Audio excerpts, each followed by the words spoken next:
Mayor, seems like the big thing might be looking at voters facing a bond election surrounding Project Marble. Given how it's a bit of a divisive project, how critical could this infrastructure bond vote be for the overall project? So let's be clear. So bond programs, bond votes are for infrastructure generally for the city. We know that historically bond proposals for downtown infrastructure are pretty significant because it's a place where people convene and there's a lot of historic infrastructure that needs to be repaired and upgraded. So irrespective of the bond, irrespective of the infrastructure bond for downtown, there's elements of Project Marble, again, which is shorthand for all of these different projects coming together already happening. Right, but I mean, you have different opinions on Project Marble as a whole. So the fact that this general obligation bond would be tied to Marble, do you have any concern that voters might vote it down out of spite, or if they don't like Project Marble, even though they might typically like an infrastructure bond? Not if we do our jobs right, because again, Project Marble is, in my view, shorthand for a number of projects that are already taking place in downtown. If you add the element to the Spurs' future home being the arena in downtown San Antonio, we're proposing doing that using the revenues that would be generated from that specific development.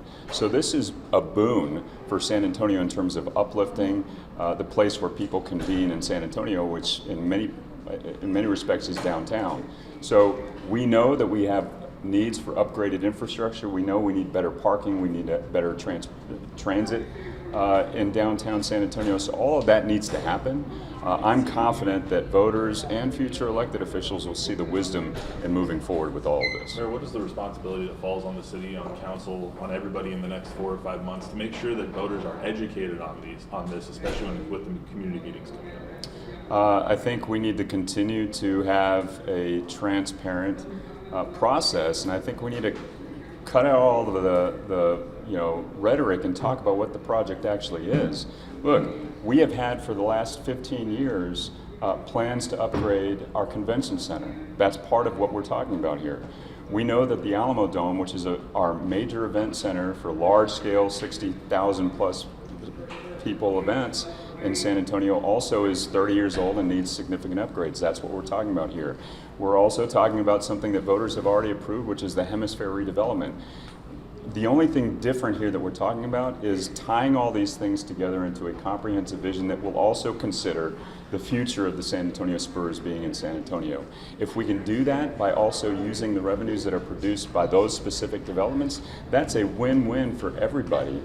So I think we just need to be clear. It is a very complicated process that has a lot of moving parts and a lot of projects, but if and when we complete this, and I think it's when we complete this for San Antonio, downtown is going to be bigger and downtown is going to be better than ever, and it will be a boon for every resident of this city. There hasn't been a super clear answer about what happens if these don't pass. The bond doesn't pass. What happens if the venue tax isn't voted to be used for Spurs Arena?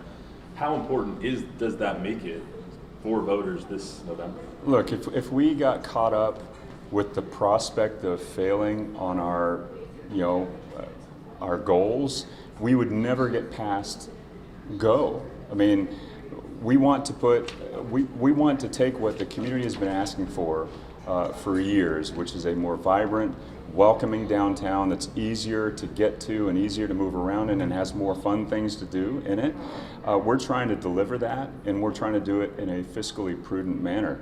There's always opportunities for things to go wrong, but I'm trusting of the public, and I'm trusting of the people who are working so hard to get this done that we can make it a great project and make it a big success. What about the figures? Because we're not seeing those exact numbers on how much money we'll be getting from each of the funding frameworks that have been laid out. We know that was brought up by Councilman Castillo. What do you say to people that are wanting those numbers. Yeah, well, so this is part of a public process that is transparent. Sometimes when the work is being done and it's ongoing, we don't have all the answers, but we're putting, so staff, the Spurs, the county, everybody is putting this out and getting those answers as we move forward.